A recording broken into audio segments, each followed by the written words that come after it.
సినీ పరిశ్రమలో మీకంటే ఒక ప్రత్యేకమైన స్థానాన్ని స్టార్ కమెడియన్గా ఎదిగారు. దీనిపై మీ స్పందన? ప్రేక్షకులు ఇచ్చినటువంటి ఆదరణ, వాళ్ళు చూపించిన అభిమానం. ఇప్పుడు ఇండస్ట్రీలో ఒక సీన్ ఇచ్చినా, 2 సీన్లు ఇచ్చినా ప్రొడ్యూసర్సు, కో డైరెక్టర్సు ఎప్పుడూ ఆదరించారండి. ఎప్పుడు ఇండస్ట్రీ అనేది అన్నం పెట్టింది.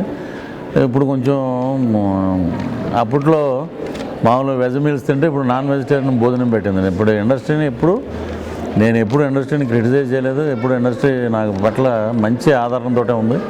కలాం తల్లి ఆశీస్సులు నేను ఊహించిన స్థాయిలోకి నన్ను తీసుకొచ్చి పెట్టిందండి. దానికి నేను ఎప్పుడు రుణపడి ఉంటాను. సినీ పరిశ్రమ అంటేనే చాలా రాజకీయాలు అంటూ ఉంటాయి, జరుగుతూనే ఉంటాయి. అది మీ జీవితంలో కూడా ఎప్పుడైనా జరిగాయి?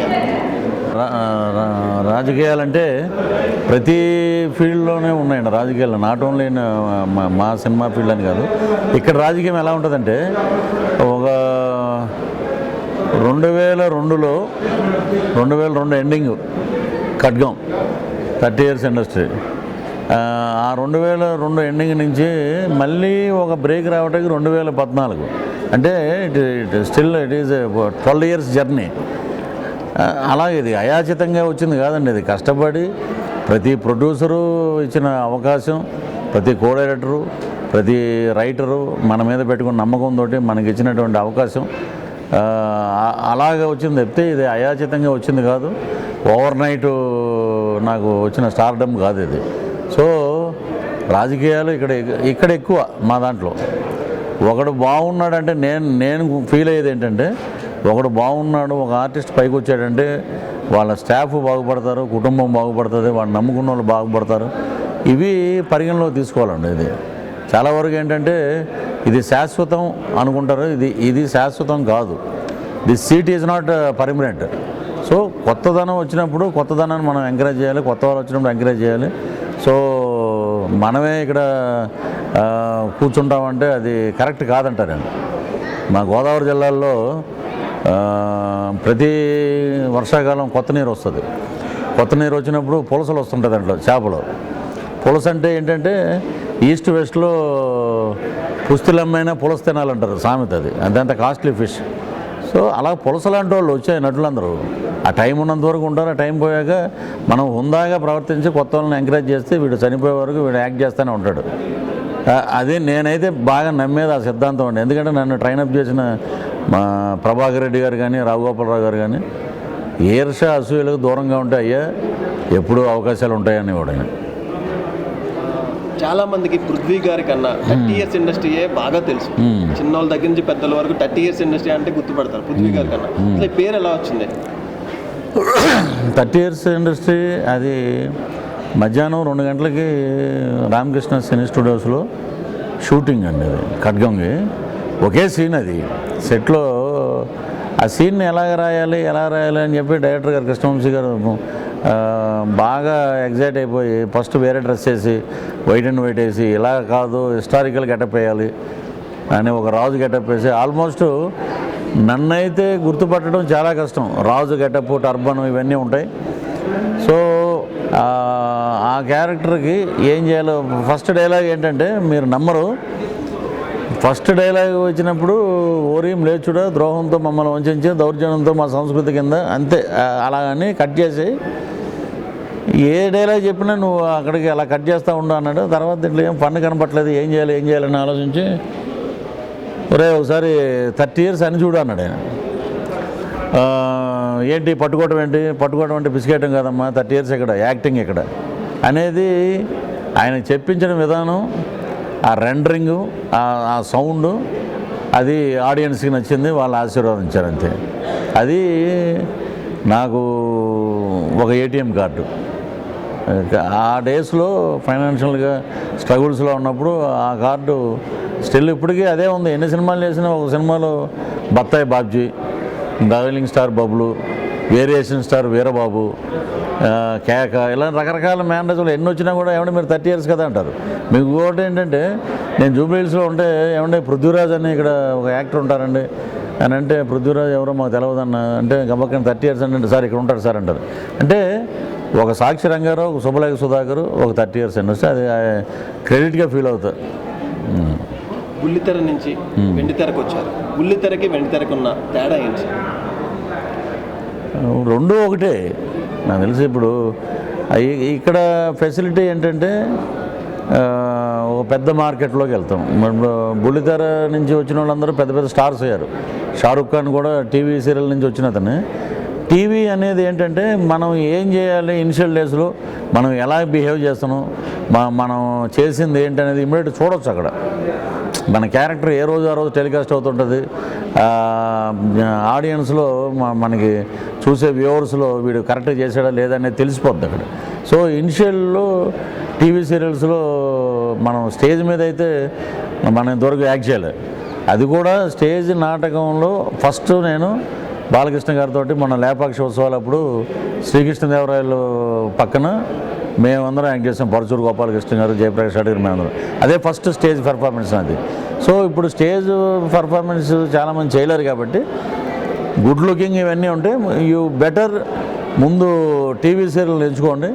టీవీ సీరియల్లో మంచి మీరు బ్రహ్మాండంగా తయారవ్వండి. దాని సినిమాకి ఇక్కడ ఏంటంటే టీవీకి సినిమాకి ఏంటంటే టీవీకి వచ్చేటప్పటికి ఒక ఎపిసోడు ఒక 3 రోజులు లాగుతారు దాన్ని. ఆ ల్యాగ్ యాక్టింగ్ సినిమాకి పనికిరాదు. టీవీలో బ్రహ్మాండమైన ఆర్టిస్టులు ఉన్నారు. ఆ పాయింట్ అనేది ఆ వేరియేషన్ అనేది కనుక్కుంటే రెండూ ఒకటే. టీవీ సినిమా రెండే, వర్క్ సైడ్లో రెండూ ఒకటేనండి. Screens big screen, small screen. మీరు చెప్పారు సార్ బాలీవుడ్లో చాలా మంది స్టార్స్ వచ్చారని చెప్పారు. ఆ విధంగా చూసుకుంటే టాలీవుడ్లో కూడా చాలా మంది సీరియల్ ఆర్టిస్టులు ఉన్నారు. చాలా మంది సీరియల్ ఆర్టిస్టులు అంటే సినిమా వాళ్ళకి లోకువా చులకన, ఆ సీరియల్ ఆర్టిస్ట్ని పెట్టారా అన్న ఒక ఫీలింగ్ ఉందండి. ఆ విధంగా చూసుకుంటే మీకు ఎలాంటి ప్రాబ్లమ్స్ ఫేస్ చేశారు? సీరియల్ ఆర్టిస్ట్ని పెట్టారు సినిమా అంటే నేను నమ్మేది ఒకటే భయ్యా, సినిమా అనేది సేలబిలిటీ. ఒక ఎనీ ప్రోడక్ట్ దానికి ఒక బ్రాండ్, ఒక మార్క్ వస్తేనే అది సేలబిలిటీలోకి వెళ్తుంది. అది ఇప్పుడు మామూలుగా ప్రోడక్ట్స్ బోల్డ్ ఉంటాయి. ఆ ప్రోడక్ట్స్ ఇక్కడ సినిమా అంటే కోట్ల మీద వ్యాపారం. ఇది ఎక్కడైతే ఎవ్రీ ఫ్రైడే ఒక సినిమా ఆడంగానే దాంట్లోంచి ఒక యాక్టరు, ఒక డైరెక్టరు, ఒక మ్యూజిషియను రాగానే నెక్స్ట్ పలానా పెళ్లి చూపుల్లో ఆ కుర్రాడు బాగున్నాడే, హీరో ఫ్రెండ్స్ కింద అతను వేసేయండి. ఇది కొన్ని సంవత్సరాల నుంచి జరిగే ప్రక్రియ. ఇది ఇప్పుడు చులకన భావం అనేది ఏమీ లేదు. టీవీల్లో ఉన్న వాళ్ళని కూడా ఇప్పుడు జబర్దస్త్లో చాలామంది యాక్ట్ చేస్తున్నారు. వాళ్ళని కూడా సినిమాకి తీసుకొస్తున్నారు. బట్ వాళ్ళు ఎందుకు సెట్ కావట్లేదు అది వాళ్ళ నిర్ణయం. అది మనమేం చేయలేము దాన్ని. ఇప్పుడు కొంతమంది సెట్ అయ్యి యాక్టర్స్ అవుతున్నారు. కొంతమంది ఇప్పుడు చంద్ర ఉన్నాడు జబర్దస్త్, ధనరాజ్ అండ్ రఘు, వీళ్ళందరూ దీంట్లోంచి వచ్చిన వాళ్ళే. సో చులకన భావం అంటూ ఏం లేదు. ఇప్పుడు డిస్ట్రిబ్యూటర్ వస్తాడు, ఏమంటే ఈ సినిమాలో పలానా యాక్టర్ ఉన్నారా, పలానా యాక్టర్ ఉన్నాడు అడుగుతాడు. ఇప్పుడు ఈ కాంబినేషన్ అన్నారు కదా, ఇంతమంది ఉన్నారా, ఓకే అండి ఈయన కూడా పెట్టండి బాగుండేదేమో అని అంటున్నారు, వాళ్ళే అంటున్నారు. సో అదేంటంటే ప్రొడ్యూసర్ సేఫ్ అవ్వాలి, బిజినెస్ అవ్వాలి, మార్కెట్ అవ్వాలి అనే ఉద్దేశం. కానీ చులకన భావం అంటూ లేదు. నటులందరూ ఒకటే. సినీ పరిశ్రమకి మీరు వచ్చినప్పటి నుంచి ఇప్పటి వరకు సినీ పరిశ్రమకు జరిగే తేడా మీరు ఏం గమనించాలి? అప్పటికి ఇప్పటికి ఎలా ఉంది సార్ ఇండస్ట్రీ? అప్పుడు నేను వచ్చినప్పుడు నన్ను ఇంట్రడ్యూస్ చేసింది డాక్టర్ ఎం ప్రభాకర్ రెడ్డి గారు. ఆయన క్యారెక్టర్ ఆర్టిస్టు, ప్రొడ్యూసరు, మంచి రైటరు. నేను ఆయన ద్వారా ఇంట్రడ్యూస్ అవ్వడం నిజంగా నా పూర్వజన్మ సుకృతం. ఇప్పుడు మీ ఇంటర్వ్యూ చేస్తున్నామంటే ఆయన బ్లెస్సింగ్స్ ఉండబట్టి. ఒక డెడికేషన్ ఉండేది. ఒక గుమ్మడి గారు, గిరిబాబు గారు, రావు గోపాలరావు గారు, ప్రభాకర్ రెడ్డి గారు నా ఏజ్ గ్రూప్ కాదు అసలు వాళ్ళు. నేను వాళ్ళ దగ్గర కూర్చొని నేర్చుకున్నాను అన్నమాట. మంచి ఎప్పుడు ఇండస్ట్రీలో మంచి ఎప్పుడు కాపాడుతుంది, నిజాయితీ, సిన్సియారిటీ ఎప్పుడు మనకి మంచి టైం ఇస్తుంది. అప్పట్లో సీనియర్స్ పట్ల ఉన్న ఒక గౌరవం, భక్తి ఇప్పుడు లేవు. ఒక చిన్న సీన్ చేయగానే వాడు అప్పుడే ఏదో పెద్ద యాక్టర్ అయిపోయినట్టు, పెద్ద ఇది అయిపోయినట్టు ఫీల్ అవుతున్నాడు అన్నమాట. సో అది కరెక్ట్ కాదంట. నేను అప్పట్లో ఉన్న సిన్సియారిటీ ఏంటంటే ఒక రెస్పెక్ట్ ఉండేది, ఒక కుటుంబం మధ్యలో షూటింగ్ జరుగుతున్నట్టు ఉండేది. ఇప్పుడు కూడా ఉంది అది. బట్ ఒక పల్లకి మోసేవాళ్ళు ప్రతి ఒక్కడు బ్రహ్మానందం కాడు. ఇది ఫ్యాక్ట్. అది నిజాలు మాట్లాడుకోండి, ఆర్ట్ఫుల్గా నవ్వండి, ఇండస్ట్రీని ప్రేమించండి. ప్లాస్టిక్ నవ్వులు వీడి పైకి వచ్చాడు వీడిని లాగేద్దాం, అది తప్పు. మీరు కూడా మీ టాలెంట్ చూపించండి, పైకి రండి. ఇక్కడ మనం ఎంత రాసుకుంటే దొల్లినా కూడా మనకు అంటవలసిందే అంటుకుంటుంది, అంతకుమించి రాదు. మీ అవసరం ఉంటే ఎక్కడున్నా సరే పాతాళంలో ఉన్న వెతికి తీసుకొస్తుంది ఇండస్ట్రీ. మీ అవసరం లేకపోతే మీరు ఎదురుగుండా వెళ్తున్నా కింద పడి దొరికినా ఎవరు పట్టించుకోరు. ఇది థియరీ ఇది. సో ఆ రెస్పెక్టు అప్పట్లో వాళ్ళతో అందరితో ఉండాం కాబట్టి దాన్నే మేము అలాగే అందరికి కనపడినప్పుడు నమస్కారం అండి, బాగున్నారు సార్ అని. అంటే మా గురువులు నేర్పిన పాఠాలు అవి. సో ఇప్పుడు ఉందా లేదా అనేది అప్రస్తుతం అండి. ఉన్నంత వరకు మనం మన పద్ధతిలోనే ఉండము. స్టార్ కమెడియన్ నుంచి మీలో ఎవరు కోటీశ్వరుడు చిత్రంతో కథానాయకుడిగా కూడా ఎంట్రీ ఇచ్చారు. ఎలా అనిపించింది? అంటే కథానాయకుడు మీరు చేసిన తర్వాత ఎలాంటి రెస్పాన్స్ వచ్చింది మీకు? అంటే దాంట్లో నేను కథానాయకుడు, నవీన్ చంద్ర హీరో. ఎక్కువ మీ మీద ఉంది సార్ సినిమా. ఎక్కువ మీద ఏంటంటే వేరియేషన్ స్టార్ వీరబాబు వాడు ఒక జూనియర్ యాక్టర్, వాడి మీద అల్లారు కథని. సో అదొక క్యారెక్టర్ అనుకున్నా, స్పెషల్ క్యారెక్టర్ ఇచ్చారు అనుకున్నాం. కానీ మన రూట్ బాగున్నప్పుడు why should we take U turn? ఎప్పుడు హీరో అవ్వాలని అనుకోలేదండి. నా మోటివ్ ఏంటంటే కైకాల సత్యనారాయణ గారి లాగా ఒక మంచి క్యారెక్టర్ ఆర్టిస్ట్, అందరినీ మెప్పించాలి, అందరితో బాగుండాలి. కొన్ని పద్ధతులు అవన్నీ పెద్దవాళ్ళ దగ్గర నుంచి నేర్చుకున్నాం కాబట్టి దాన్నే ఫాలో అవుతాం. సో ఒక స్టార్ కమెడియన్ ఒక మంచి హోదాలో పెట్టారు, మంచి బ్రహ్మాండమైన పొజిషన్ ఇచ్చారు, పెట్టారు. అది ఎప్పుడు నిలబెట్టుకుని దాన్ని కాపాడుకుంటూ ఇప్పుడు వచ్చే సినిమాలు కానివ్వండి, అవన్నీ మంచి మంచి క్యారెక్టర్స్. అసలు ఒరిజినల్గా అయితే నా physique, personality I'm not suitable for comedy బేసికల్గా. ఇప్పుడు కమెడియన్స్ అంతా ఒక హైట్లో ఉన్నారు, మేము హైట్లో ఉండటం వల్ల హీరో మేనమామ, హీరోయిన్ ఫాదర్ కింద, అంటే రకరకాల క్యారెక్టర్స్, పోలీస్ ఆఫీసర్, ఇవన్నీ మాకు పడుతున్నాయి. అది అంటే ఒక క్యారెక్టర్కి ఇంకో క్యారెక్టర్కి సంబంధం లేకుండా అన్నీ డిఫరెంట్గా రావడం అనేది నా అదృష్టంగా భావిస్తాను. హాస్యంతో పాటు సలోని గారితో స్టెప్పులు కూడా వేసి థియేటర్లో ప్రేక్షకుల్ని అలరించారు. డాన్స్ చేసిన తర్వాత మీకు బెస్ట్ కాంప్లిమెంట్ ఎవరు ఇచ్చారు సార్? మాస్టర్ గారు అన్నారు, గణేష్ మాస్టర్ గారు. అంటే బేసికల్గా నేనంటే డ్యాన్స్ అంటే 0 మార్కులు మనకి. డైలాగ్ అంటే చెప్పగలుగుతాం, పరిగెట్టడం, దూకటం, పడటం ఇవన్నీ ఓకే. ఈ డ్యాన్స్ అంటే 0. అటువంటిది నాకు అసలు ఏం రాదండి అని అంటే, మీరు ఊరికనే ఉండండి నేను చేయిస్తాను అన్నాడు. అదే credit goes to Ganesh master. So ఒక సినిమా ఒకటి ఏప్రిల్లో ఒక సినిమా చేస్తున్నాండి, మంచి సినిమా అది. ఒక భద్రాచలం సినిమాలో శ్రీహరి గారిలా ఉంటుంది ఆ క్యారెక్టర్, ఏప్రిల్ నుంచి. దాంట్లో ఇలాగా మన సెట్ సాంగ్స్ ఏ ఉండవు. ఒక లక్ష్మీనరసింహ స్వామిని స్తుతిస్తూ ఒక పెద్ద పాట ఉంటుంది తిరణాలు. ఆ సాంగ్ చూసి వీడు అమోఘమైన డాన్సరా, ఎందుకు ఎన్ని రోజులు దాచుకున్నాడు అనే విధంగా చేయాలని ఒక తపన. ఆ తపన కోసమే బాగా ప్రాక్టీస్ చేస్తున్నాం ఆ సినిమా కోసం. పృథ్వీ గారు ఇటీవల కొన్ని వార్తలు వచ్చాయి మీ మీద, ఒక మూవీ కోసం 6 ప్యాక్ కూడా చేస్తున్నారని. మొదలెట్టామండి మేము. బీగే ఫస్ట్ మనదానికే పిలిచి మేము ఫోటోలు కూడా ఇస్తాము. 2 నెలల క్రితం స్టార్ట్ చేసాం, మొదలైంది. నాకు మధ్యలో యాక్సిడెంట్ అయింది మిస్టర్ షూటింగ్లో. అందువల్ల 2 months జిమ్ మొత్తం ఆఫ్ చేస్తాం. లేకపోతే ఈ పాటికి నేను అగ్రెసివ్గా ఉండేవాడిని. అందువల్ల షూటింగ్ కూడా పోస్ట్ పోన్ అయింది. ఆ ఫైట్ మీదే ఉంది సినిమా అంతా. అది మేకి వెళ్ళింది. షూటింగ్ అంతా ఫిబ్రవరి నుంచి. అది దాంట్లో కథపరంగా పర్మిట్ అండి. అది ఒకళ్ళు చేశారని కాదండి, కథపరంగా వాడు కర్రస్వాము, కోట శ్రీనివాసరావు గారు తాత, వీడు కర్రస్వామి నేర్పుతాడు. అతను ఆ కర్రస్వామి మీద పైజమాతోటి బేర్ బాడీతోటి ఉంటాడు. అదేంటంటే అది కూడా కథపరంగానే చేశాను తప్పితే సునీల్ గారు చేశారు, ఇంకోళ్ళు చేశారని కాదండి. Character artist also can prove. దానికి మేము శేఖర్ సుమన్ తీసుకున్నాం ఇన్స్పిరేషన్, దంగల్ అమెరికాని తీసుకున్నాం ఇన్స్పిరేషన్. 60s వాళ్ళు అంటే వాళ్ళు చేశారు. మనం ఏంటంటే ఒకటి చేసి చూపించాక ఇంకెవరు జిమ్కి వెళ్ళకూడదు. వీడు చేశాడు రా అంటే మన హెల్త్ కోసం. దాంట్లో ఒక డైలాగ్ కూడా ఉందండి లాస్ట్లో. సినిమాలో లాస్ట్ డైలాగ్ ఏంటంటే, మనం కూడా షర్ట్ వేసుకో, మనం ఎవరికో చూపించాల్సిన అవసరం లేదు, కథాపరంగా చూపించాల్సింది చూపించేసాం. షర్ట్ వేసుకోగానే లాస్ట్ డైలాగ్ అంటే మాయాబజార్ మిస్సమ్మ టైంలో స్క్రిప్ట్ ఎలా ఉందో అలాంటి డైరెక్టర్ వస్తున్నాడు ఇప్పుడు, కొత్త కుర్రోడు కృష్ణారెడ్డి అనే అబ్బాయి. మొత్తం సింగిల్ లైన్లో రాసేసాడు. మొత్తం బాపు మార్కు బొమ్మలు ఉంటాయి స్టోరీ బోర్డ్తో పాటు. దాంట్లో వేసానమాట క్యారెక్టర్ కొత్తగా ఉందని ట్రై చేశాను, కానీ కామెడీ అలాగే ఉంది. అది ఎప్పుడు అలాగే ఉంటుంది. ఇది క్యారెక్టర్ అన్నీ ఎండ్ చేసేసాం. చాలామంది కమేడియన్స్ హీరోలుగా మారారు. హీరోలుగా మారిన తర్వాత మేము హీరోలుగానే ఉంటాము, క్యారెక్టర్స్ చేయము అని అంటున్నారు. ఆ విధంగా చూసుకుంటే మీకు కూడా ఇప్పుడు హీరోగా చాలా ఆఫర్స్ వస్తుంది.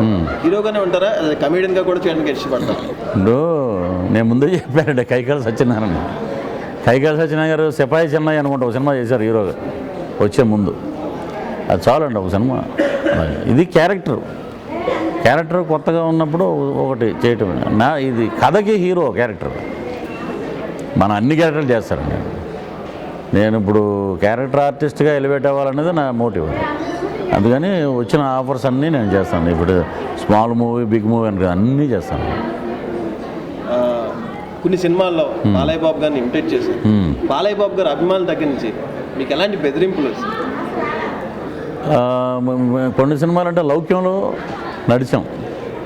ఆ లెగ్స్ ఈజ్ లెజెండ్ అనేటప్పటికి బాలయ్య గారిలా ఉంది గెటప్, అది ఇదని అన్నారు. సరే, దానికి మంచి అప్లాజ్ వచ్చిన తర్వాత ఆయనతో పాటు నేను డిక్టేటర్ యాక్ట్ చేశాను. ఆయన చాలా బాగా ప్రేమిస్తారు నన్ను. Such a good man, down to earth person. ఒక సినిమాలో జక్కన్న సినిమాలో కటకటాల కట్టప్ప ఎన్కౌంటర్ స్పెషలిస్టు. నేను సీన్లోకి ఎంటర్ అయ్యాక రాసిన రైటర్కే డైలాగులు ఉండవు, తొక్కి పారేస్తానే డైలాగు. కొంతమంది అనంతపూర్ నుంచి ఫోన్ చేసి ఏమంటే మిమ్మల్ని మీరు ఇలా చెప్పడం ఏంటి, బాగాలేదు అది అంటే, నేను ఇమ్మీడియట్గా నా ఫేస్బుక్లో అప్లోడ్ చేశాను ఒక వీడియో. బాలకృష్ణ గారు అభిమానులకు దేవుడైతే నాకు లక్ష్మీ నరసింహస్వామి. ఆయన నుంచి నేను అడాప్ట్ చేసుకున్నాను లక్ష్మీ నరసింహస్వామిని కూడా. ఆయన నుంచి చూసి నేర్చుకుంది. నేను దీక్షలో కూడా ఉన్నానండి ఆ మధ్య. సో ఆయన గెటప్ కానీ ఆయన చూడంగానే నాకేదో పూనకం వచ్చినట్టు వస్తుంది. ఆయన గురించి మీకు దేవుడు, నాకు లక్ష్మీ నరసింహస్వామి. మీకు అది నచ్చలేదంటే నేను ఫ్యూచర్లో చెప్పను ఇంకా అని కూడా చెప్పాను. మళ్ళీ వాళ్ళే ఫోన్ చేసి జూనియర్ బాలయ్యకి జన్మదినం శుభాకాంక్షలు అని నా బర్త్డే ఎప్పుడు అందరూ వాళ్ళే పెట్టారు వాట్సాప్ అంతా. సో కొంతమంది ఉంటారండి వాళ్ళకి. ఇప్పుడు ఎప్పుడైనా హీరో స్పూప్ చేసేటప్పుడు ఆ హీరోని ఇంకా 100 రెట్లు పైకెత్తి చూపించాలి, కానీ డౌన్లోకి తీసుకొచ్చి చూపించకూడదు. సినీ పరిశ్రమ అంటే చాలా రాజకీయాలు. అవును. మీరు ఈ క్యారెక్టర్ మీకు ఓకే, ఇది మీరే చేస్తారన్న తర్వాత ఇది నేను చేయట్లేదు, మారిపోయింది, వేరే వాళ్ళకి వెళ్ళింది, అలాంటి సందర్భాలు ఏమైనా ఉన్నాయా? చాలా ఉన్నాయండి. స్టార్ కమెడియన్స్, బ్రహ్మాండమైన యాక్టర్స్ వాళ్ళ మధ్యలో ఉండి ఒక డైలాగ్ చెప్తే చాలనుకునేవాళ్ళం, పక్కన నిలబడితే చాలనుకున్నాం, ఈ రోజు గడిస్తే చాలనుకునేవాళ్ళం. 10 రోజులు డేట్లు ఉంటే, ఫైనాన్షియల్గా 10 రోజులు ఉంటే చాలనుకున్నాం. వీడికి ఎందుకే డైలాగు, తీసేయండి, ఇది తీసేయండి, సరే నీకు డైలాగ్ మా పక్కన యాక్ట్ చేయడం గొప్ప విషయం అన్న నటులను చూసాం. సరే మనం ఒక ఊరికి మహారాజు, ఇంకో ఊరికి ఎట్టోడి కింద లెక్క. ఇక్కడ నేను మహారాజు అంటే కుదరదు. ఇక్కడ ఇండస్ట్రీ అది. సహనం, ఓర్పు కావాలనేది నాకు మా ప్రభాకర్ రెడ్డి గారి దగ్గర నుంచి నేర్చుకున్నాను. నువ్వేంట్రా నువ్వు డైలాగ్ ఏంటి అని అన్నవాళ్ళు ఉన్నారు, ఓకే గురువుగారు అని. నాకు పేరు వచ్చిన లౌక్యమే నాకు లౌక్యం నేర్పింది. ఇది శాశ్వతం అనుకుంటారు చాలామంది. శాశ్వతం కాదు, ఇది తెలియట్లే పాపం. వాళ్ళు తెలుసుకోవాలి. ఇంకా తెలుసుకుంటే కుల రాజకీయాలు ఉండవు. ఇప్పుడు నేను ఒకటే నమ్ముతానండి, నేను చదువుకుని వచ్చే ఇండస్ట్రీకి. I'm a student of Andhra university, economic student. ఇక్కడ రకరకాలు ఉంటుంది. ఇది ఎంట్రీ లేదు, దీనికి ఒక క్వాలిఫికేషన్ లేదు. ఎవరైనా గొడవకి వచ్చేయచ్చు లోపలికి. నేను యాక్టర్ అంటాడు, నేను ఇదంటారు. సో ఎవరి టాలెంట్ వాళ్ళది. కానీ ఇవెందుకు మధ్యలో నీకు తండ్రి సమానమైన వాళ్ళకి కాళ్ళు దండం పెట్టు. తండ్రి సమానం వాళ్ళకి పెట్టచ్చు, పెద్దవాడు వాళ్ళకి పెట్టచ్చు. బట్ మీకు సంబంధం లేనివాడికి అంతా నమస్కారాలు పెట్టాలి. అప్పుడు రావుగోపాలరావు గారు ఒక మాట చెప్పారు, అయ్యా ఒక నమస్కారం పడేస్తే వాడే పడి ఉంటాడు, మనకు వచ్చే ప్రాబ్లమే లేదు. ఇవన్నీ నాకు రోజు రికలెక్ట్ చేసుకుని బయలుదేరుతానండి షూటింగ్కి. నేను సో మనం ఏంటంటే మనం ఉన్నంతవరకు మనం బాగా చేయాలి, బాగా యాక్ట్ చేయాలి, ఎవరిని ఇబ్బంది పెట్టకూడదు అనేది. ఇంకా ఈ రాజకీయాలు అనేవి అలా ఉండేవాడు ఆ భ్రమలోనే ఉంటాడండి లైఫ్ లాంగ్. క్లారిటీ ఉండదు, స్పష్టత ఉండదు, ఆరోగ్యకరమైన నవ్వు ఉండదు. ఒకప్పుడు స్టార్ కమెడియన్గా ఎదిగిన ఒక వ్యక్తిని మీరు వచ్చిన తర్వాత ఆయన క్యారెక్టర్ మీరు రీప్లేస్ చేశారని చాలా మంది అంటున్నారు. రీసెంట్గా ఆయనకు కూడా క్యారెక్టర్ బాగా తగ్గిపోవడం, ఎక్కువ మీ మీద స్కోప్ రావడం జరిగింది. దానికి మీరు ఎలా స్పందిస్తున్నారు? ఇదేంటంటే ఒక స్టార్ కమెడియన్ మీరు ఆయన రీప్లేస్ చేశారని ఒక వ్యక్తి, సరే ఆ వ్యక్తి ఎవరో అందరికీ తెలిసి ఉండదు. అది ఆ వ్యక్తి ఆయన గురించి నేను ఒకటి చెప్తాను. ఇప్పుడు నేను ఆయనతోటి పనిచేస్తున్నాం, మా ఎంఎస్ గారు, ధర్మవరపు గారు, ఏవిఎస్ గారు, వీళ్ళందరితోటి పనిచేసాం. మన టాలీవుడ్ దౌర్భాగ్యం ఏంటంటే ఒకేసారి మనకు 10 మంది యాక్టర్స్ అందరూ మనకి వెళ్ళిపోవటం నిజంగా దురదృష్టకరం. ఎంఎస్ గారు నాకు బాగా ఒక గురువు గారు లాంటి వాళ్ళు. మా తాడేపల్లి కూడా ఆయన అత్తలి. ఒరే ఎప్పటికైనా ఇండస్ట్రీలో ఒక అవకాశం ఉంటుంది, అవకాశం కోసం మనం ఫ్రంట్ లైన్ సోల్జర్ లాగా పోరాడుతూ ఉండాలి. ఇప్పుడు శ్రీను వేట్ల గారు ఉన్నారు, వినాయక్ గారు ఉన్నారు, ఇంకో డైరెక్టర్స్ ఉన్నారు. వీళ్ళందరూ ఏంటంటే ఈ స్టార్ కమెడియన్స్ తోటి యాక్ట్ చేసిన వాళ్ళు, వీళ్ళందరూ యాక్ట్ చేయించిన వాళ్ళు, అవకాశాలు ఇచ్చిన వాళ్ళు, పొద్దున్న లేస్తే వాళ్ళతోటే సినిమాలు చేసిన వాళ్ళు. ఆ షార్టేజ్, ఆ గ్యాప్ ఎవరు భర్తీ చేస్తారు అనుకున్న టైంలో లౌక్యం ఎంఎస్ గారు చేసిన రోల్ లాంటిది నాకు పడింది. సో అది అలాగే వచ్చింది. ఇక్కడ ఆయన క్యారెక్టర్ నేను చేయలేనంటే నా క్యారెక్టర్ ఆయన చేయలేరు. ఇక్కడ ఎవరికి పోటీ కాదు. 40 మంది కమెడియన్స్ ఉన్నారు ఇక్కడ. ఒక్కొక్కళ్ళు ఒక్కొక్క టైమింగ్, ఒక్కొక్కళ్ళు ఒక్కొక్క ఇది. బట్ ఏంటంటే ఒకడికి అవకాశం వచ్చింది బ్రహ్మాండంగా. నాకు ఇండస్ట్రీలో ఉన్న బెస్ట్ 3 ఉన్నారండి. One is Vennela Kishore and Raghubabu, తాగుబోతు రమేష్. ఆ జనరేషన్లో వాళ్ళకి ఏమున్నాయో తెలియదు, కానీ మా జనరేషన్లో మటుకు ఎగోస్ లేవు. ఎవరు బాగుందంటే వాళ్ళు మేము ఇమ్మీడియట్ ట్వీట్ చేస్తాం, బాగా చేశారండి. బావు బంగారం సినిమా నా డబ్బింగ్ అయిపోయాక వెన్నెల కిషోర్ డబ్బింగ్ చెప్పడానికి వచ్చి పృథ్వీ రాక్స్ అని చెప్పి ట్వీట్ చేశాడు. కొంతమంది ఈ ట్వీట్ అవసరమా, దేనికి అది, మేము అలా చెప్పుకుంటామండి అని అతను చెప్పాడు. ఇవి పోటీ వాతావరణం ఉంది తప్పితే కుళ్ళు రాజకీయాలు లేవండి ఇక్కడ. సో ఆయనకి రాకపోతే రైటర్స్ ఉన్నారు సార్. ఇప్పుడు మీకు చెప్పా, శుక్రవారం నాడు ఏదైనా ప్రోడక్ట్ వచ్చిందంటే దాన్ని బాగుందంటే దాన్ని వెంటబడతారు, రాస్తున్నారు అంతే. వాళ్ళు ఆయనకి అవకాశాలు ఎందుకు తగ్గినాయో మనకెందుకు రాస్తున్నారు అనేది దేవుడికే తెలియదు. ఇటీవల మీ మీద ఒక రూమర్ కూడా వచ్చింది అమ్మాయి విషయంలో, దానికి ఎలా స్పందిస్తారు? ఇప్పుడు 2 పిల్లలు పెళ్ళిళ్ళు చేసాం, పంపించాం. నేను ఇదే ఏమంటానంటే ఒక కమెడియన్కి ఆఫీస్ ఉండదండి, ఒక క్యారెక్టర్ ఆర్టిస్ట్కి ఆఫీస్ ఉండదు. ఇది ఎలా వచ్చిందంటే ఒక డేట్లు అవి చూసుకోవటం ఒక ఆఫీసు, నేను ఏదో పెద్ద హీరోలాగా నాకు ఒక ఆఫీస్ పెట్టినట్టు, ఆఫీసులో సెక్రటరీ, ఆ సెక్రటరీ కూడా బ్రదర్ ఎక్కడో ఈస్ట్ గోదావరి నుంచి తీసుకొచ్చినట్టు, సినిమాకి సంబంధం లేని తీసుకొచ్చి ఇక్కడ పెళ్లి చేసుకున్నట్టు. ఇప్పుడు ఆల్రెడీ నాకు 2 పిల్లలు, 2 పిల్లలకి మ్యారేజ్ చేసాం. కరెక్ట్గా నాకేమవుతుందంటే ఇలాంటి రూమర్స్ రాసేటప్పుడు మేము తర్వాత అడిగాం, she is having husband, she is having 2 children, ఎందుకు ఇలాగ మా మీద బ్లేమ్ చేశారు? చాలా పెద్దవాళ్ళతో అడిగించాం మాట. నో, దానికి రీజన్ లేదు. దీని బియాండ్ ఎవరు ఉన్నారని కూడా మాకు కనుక్కున్నాం, ఎవరు ప్రొవోక్ వల్ల ఇలా చేయగలిగారని. సో ఇక అది ఎవరు చేశారనేది చాలామందికి తెలుసు, బట్ ఎందుకు మళ్ళీ మీడియా ముందు చెప్పడం అని మేము వదిలేసాం. అది ఏమైంది, ఇప్పుడు నేను మా అమ్మాయికి పెళ్లి చేశాను. అవతల ఒక ఫ్యామిలీ ఉంటారు, మా వియ్యంకుడు ఉంటాడు, వియ్యంకుడికి సంబంధించిన ఫ్యామిలీ ఉంటారు. వాళ్ళందరూ నన్ను బ్యాడ్గా అనుకోవచ్చు. ఇప్పుడు ఇలాగా అనొచ్చు, 100 రకాలుగా వస్తాయండి. సో నేను ఎప్పుడు మీడియా మిత్రులు, నేను దాని తర్వాత ఏ ఇంటర్వ్యూకి వెళ్ళినా నాకే సిగ్గేసేది, ఎందుకు ఇలా వచ్చినాయి నా మీద. దట్ టైం మేము చిక్కమంగళూరులో ఉన్నాం. మా బ్యాడ్ ఏంటంటే 20 రోజులు మేము కొండ మీద షూటింగ్ చేస్తున్నాం. కిందకు వచ్చేటప్పుడు రోజు రాత్రి 10 అయ్యేది, ఉదయం వెళ్ళేటప్పుడు 6ంటికి వెళ్ళేవాళ్ళం. సో ఈ గ్యాప్ రావడం, మా అబ్బాయి యూఎస్ నుంచి రావడం, ఇమ్మీడియట్గా చూసి ట్వీట్ చేశాడు. ఇంచుమించు ఒక 6-7 వేల మంది ఫేస్బుక్లో పెట్టి we are there is so many rumours, అర్థం ఉన్న దాని మీద ఎక్కువ రాళ్ళు పడతాయి. సో వదిలేసాం, ఇలాంటివి భవిష్యత్తులో చేయదు. ఏదన్నా ఉంటే రండి. మొన్న ఒక ఇంటర్వ్యూలో ఒక ఆయన అడిగాడు, మీకు 4 చిన్న ఇళ్ళు ఉన్నాయంటే 5వది కూడా ఉంది పెద్ద ఇల్లు అన్న. ఏమంటే డైరెక్ట్గా వచ్చి అడగండి, మాట్లాడండి, నిజమేంటో తెలుసుకుని అప్పుడు పబ్లిష్ చేస్తే బాగుంటుందండి. ఈ రూమర్ క్రియేట్ చేసిన ఒక వ్యక్తి సినీ పరిశ్రమకు చెంది ఉన్నాడా? అంటే మీరు ఇలా వరుస ఆఫర్లతో దూసుకుపోతున్నారని ఇలాంటి రూమర్స్ అయినా క్రియేట్ చేస్తారు? ఇవన్నీ ఇప్పుడు ఏమైపోయినట్టే అండి, ఇప్పుడు దూసుకుపోయే గుర్రానికి అడ్డం ఏమన్నా సరే దూకెళ్ళిపోద్ది. వాళ్ళు అది అర్థం చేసుకోవాలి అంతే. మనం ఎదురు దెబ్బలు పెట్టినా కూడా ఇప్పుడు ఏ కాలం కూడా ఎక్కువ రోజులు ఉండదు.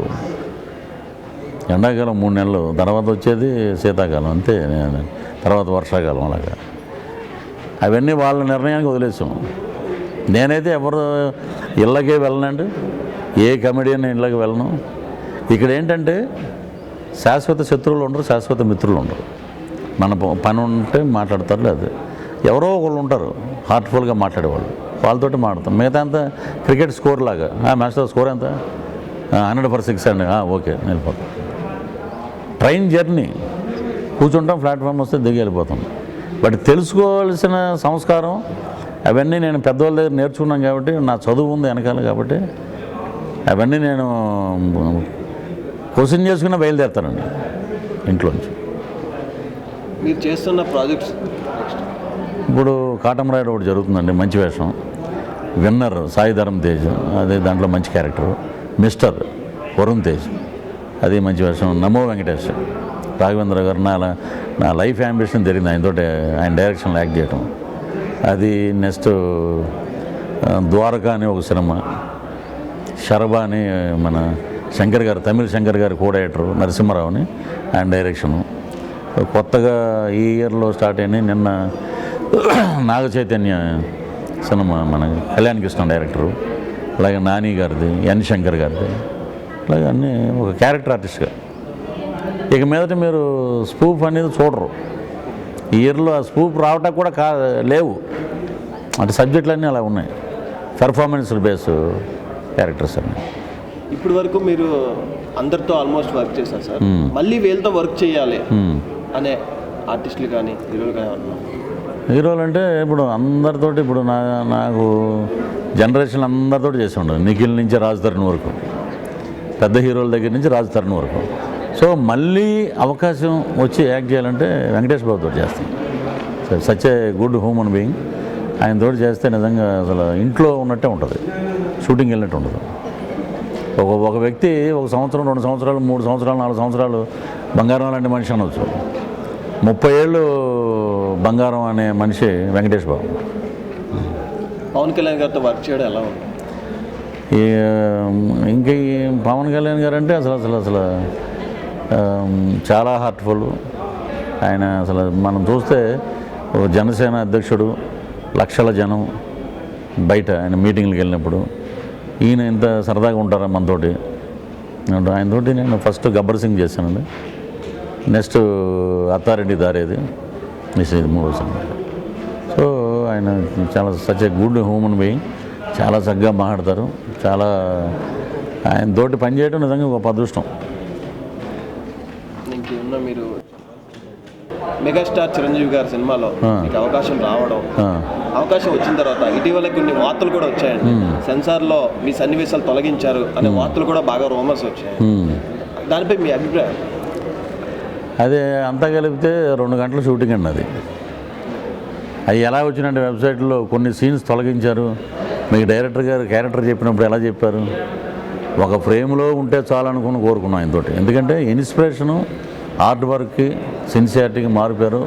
అక్కడి నుంచి బయలుదేరాం. తాడేపల్లిగూడెం నుంచి రైలు ఎక్కింది మెగాస్టార్ గారు ఖైదీ సినిమా చూశాక ఇక్కడికి వచ్చింది. సో ఏంటంటే ఒక సినిమాకి నేను ఇమీడియట్గా పుల్లారావు గారని మా కోఆర్డినేటర్ ఉన్నారు, ఆయన ఫోన్ చేసి ఏదో వెబ్సైట్లో ఇలా వచ్చిందండి అంటే, సినిమాకి అదేదో పొలిటికల్గా ఉందని చెప్పి ఆ చిన్న సీన్ పక్కకు పెట్టారు. ఒకే సీన్ మేము చేసింది. సో అవకాశం రాగానే ఎగిరికి అంతేసాం, దాంట్లో ఉన్నామని హ్యాపీగా ఫీల్ అయ్యాం. ఇవన్నీ ఏంటంటే ఏదో బ్రహ్మానందం గారిని పెంచడం కోసం పృథ్వీ గారిని తగ్గించారంటే, ఇప్పుడు నాదేం ఫుల్ లెంగ్త్ క్యారెక్టర్ కాదు, ఇంకోటి కాదు. నా పార్ట్ వరకు సినిమాకి అది అడ్డంగా ఉందని అది పక్కన పెట్టారు. అంతకుమించి దీంట్లో కాంట్రవర్సీ లేదు, ఏమీ లేదు. ఇండస్ట్రీలో ఎవరినైనా కిడ్నాప్ చేయాల్సి వస్తే ఎవరిని చేస్తారు? నేను ఫస్ట్ రామ్ గోపాల్ వర్మ చేస్తాను. హఠాత్తుగా మీకు 100 కోట్ల లాటరీ తగిలితే ఏం చేస్తారు? 100 కోట్ల లాటరీ తగిలితే ట్యాక్స్ ఎంతవరకు కట్టాలో అంతవరకు కట్టేసి ఏమండి మా ఈస్ట్ గోదావరి వెళ్ళిపోయి ఒక మంచి ఒక ఆశ్రమం పెట్టుకుని హ్యాపీగా అక్కడ ఉంటానమాట లైఫ్. మీ జీవితంలో ఇదే చివరి రోజు అని తెలిసినప్పుడు మీ మదిలో మొదటి ఆలోచన ఏమిటి? ఏమైనా ఇమ్మీడియట్గా ఒక క్వార్టర్ వేసి శుభ్రంగా చికెన్ బిర్యానీ తినేసి లాస్ట్ డే అన్నప్పుడు ఇంకంతే, ఇంతకుమించి ఏముంటుంది? ఇంకా దేవుడు ప్రత్యక్షమై పేరు, డబ్బు, ఆయుష్ కాకుండా వేరే ఏమైనా 3 కోరికలు కోరుకోమంటే మీరు ఏం కోరుకుంటారు? చిత్రపూరి కాలనీ మా ప్రభాకర్ రెడ్డి గారు సినిమా కోసం 42 ఎకరాలు ఎంతో తీసుకొచ్చి ఇచ్చాడు మహానుభావుడు. ఆ మహానుభావుడు ఉన్నప్పుడు చిత్రపూరి కాలనీ కానీ కట్టుంటే ఇంకా అద్భుతంగా ఉండేది. పేరుకు చిత్రపూరి కాలనీ కానీ అక్కడ ఉండే వాళ్ళందరూ బయట సాఫ్ట్వేర్ వాళ్ళు ఎవరెవరో ఉంటున్నారు. ఇది మటుకు దేవుడు కానీ ప్రత్యక్షంగా కోరితే ఆ చిత్రపూరి కాలనీలో అందరూ వర్కర్స్ సినిమా వాళ్ళే ఉండాలని మనస్ఫూర్తిగా కోరుకుంటానండి. మీ దృష్టిలో ప్రేమ అంటే? నా దృష్టిలో ప్రేమ అనేది లేదండి. ప్రేమ ఇప్పుడు కమర్షియల్. ఇప్పుడు ఏమైందంటే ఏమన్నా మిమ్మల్ని నేను ప్రేమిస్తున్నాను అనగానే మనం అటు పక్కకి వెళ్ళంగానే ఇంకొక బాయ్ ఫ్రెండ్ ఆయన వెళ్ళిపోయాడని రెడీ అనే ఉన్నారు. అది ప్రేమది. ప్రేమ అంటారు కానీ ఆ ప్రేమలు లేవండి. నేను నమ్మే ప్రేమ ఏంటంటే తల్లి ఇచ్చే ప్రేమే స్వచ్ఛమైంది, భార్య ఇచ్చే ప్రేమ కూడా కమర్షియల్, చెప్పుకుంటారు అంతే. మీ ఊహకు అందనంత జీతంతో ఏదైనా న్యూస్ ఛానల్లో లీడర్గా అవకాశం వస్తే? నాకు కానీ ఏదన్నా న్యూస్ ఛానల్ అవకాశం వస్తే నేనేం చేస్తానంటే అండి, కొన్ని రికార్డ్ చేసి పెడతా అందరి, అవి నా దగ్గర పెట్టుకుంటా. ఏమంటే ఇవి నా దగ్గర ఉంది, ఎంత ఇస్తారు అంటారు. ఏ రహమాన్ గారి సినిమాలో మిమ్మల్ని పట్టుబట్టి పాట పాడుతుని అడిగితే అదే ఆయన లాస్ట్ ఆయన సినిమా కెరీర్కి ఆయనకి ఉన్న అవార్డులు గవర్నమెంట్ వెనక్కి తీసుకుంటుందండి. ఇప్పుడు వరకు మీ సినీ కెరియర్లో మీరు ఆడిన పెద్ద అబద్ధం? ఇప్పుడు వరకు సినీ కెరియర్లో ఆడిన పెద్ద అబద్ధం అంటే ఇప్పుడు ఈ ఇంటర్వ్యూ జరుగుతుందండి, మనం వేరే షూటింగ్ వెళ్ళాలి, అక్కడ పలానా టైంకి వస్తున్నారంటే మెయిన్ అబద్ధం ఏంటంటే ఇండస్ట్రీలో ఆడేది ఆన్ ది వే భయ్యా అంటారు. ఎక్కడ ఉన్నారంటే కరెక్ట్ రామానాయుడు గేట్ దగ్గర ఉన్నాం, స్టూడియో గేట్ దగ్గర వచ్చేస్తాను, ఎక్కడో గోల్కొండ పోర్ట్ దగ్గర ఉన్నాడు. సినిమా ఇండస్ట్రీలో షూటింగ్ అని బయలుదేరి పొద్దున్నేసి అన్ని అబద్ధాలు చెప్తారు అందరూ. కమెడియన్స్లో మీకు బాగా నచ్చే కమెడియన్? రఘుబాబు గారితో సాహిత్యం ఎలా ఉంటుంది? రఘుబాబు గారితో గిరిబాబు గారికి 2 అబ్బాయిలు ఉంటే ఉన్నారు ఆల్రెడీ, రఘుబాబు బోసుబాబు, ఇంకొక అబ్బాయి ఉంటే రఘుబాబు పృథ్వీరాజు. మీ జీవితంలో ఎప్పుడు ఇలా జరగకూడదు అనే సందర్భంగానే ఉంటారు? ఎప్పుడు ఇలా జరగకూడదు మా అమ్మగారు అనుకునేవాళ్ళండి. మా అబ్బాయి ఒక మంచి యాక్టర్ అయితే కారులో పక్కన కూర్చొని వెళ్ళాలని ఒక ఫ్రేమ్ కూడా మా మదర్ చూడలేదు. సో అది జరగకూడని విషయం. అది అలా జరిగినందుకు చాలా బాధపడతాం. ఇప్పటికీ మా మదర్ లాగా ఉన్న వాళ్ళని రేపు జనవరి 18వ తారీఖున మా అమ్మగారు వర్ధంతి. ఒక 9 మంది అమ్మలకి మనం 1 మంత్ వరకు వాళ్ళకి ఏం కావాలో రేషన్ అంతా ఫీడ్ చేసి ఎవ్రీ ఇయర్ అలా చేస్తాను నేను. ఆ షూటింగ్లో ఎవరైనా జూనియర్స్ ఎవరైనా పెద్ద ఉంటే ఆమె నా కార్లోకి వచ్చి తీసుకెళ్తుండే. మా మదర్ విష్ అది. అవి ఎక్కడున్న ఆశీస్సులు నా మీద ఉంటాయి. మా ప్రేక్షకులకు అందరికీ నూతన సంవత్సర శుభాకాంక్షలు, అలాగే సంక్రాంతి శుభాకాంక్షలు. బ్రహ్మాండంగా ఉండాలని ఎలాగంటే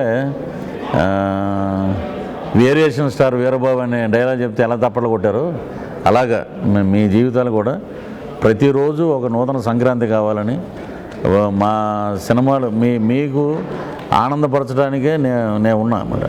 నేను ఎక్కడ డబుల్ మీనింగ్లు ఉండవు. మిమ్మల్ని నవ్వించడానికి మీరు కొన్న టికెట్ డబ్బులకి అరే బ్రహ్మాండంగా నవ్వించాడు పృథ్వీ ఉన్నాడు, మనం చాలా హ్యాపీ ఫీల్ అయ్యాం అనిపించుకోవాలనేది నా తాపత్రయం. దానికోసం నిరంతరం శ్రమిస్తాం. మీకోసం నేను విన్నర్ సినిమా కోసం నేను హార్స్ రైడింగ్ నేర్చుకుని నేను దాంట్లో యాక్ట్ చేశాను అన్నమాట. సో మీరందరూ ఎగ్జైట్ అవ్వాలి స్క్రీన్ మీద చూడంగానే. సో మిమ్మల్ని నవ్విస్తూ ఉండాలని మనస్ఫూర్తిగా మీ ఆశీస్సులు ఎప్పుడు నాకే ఉండాలి.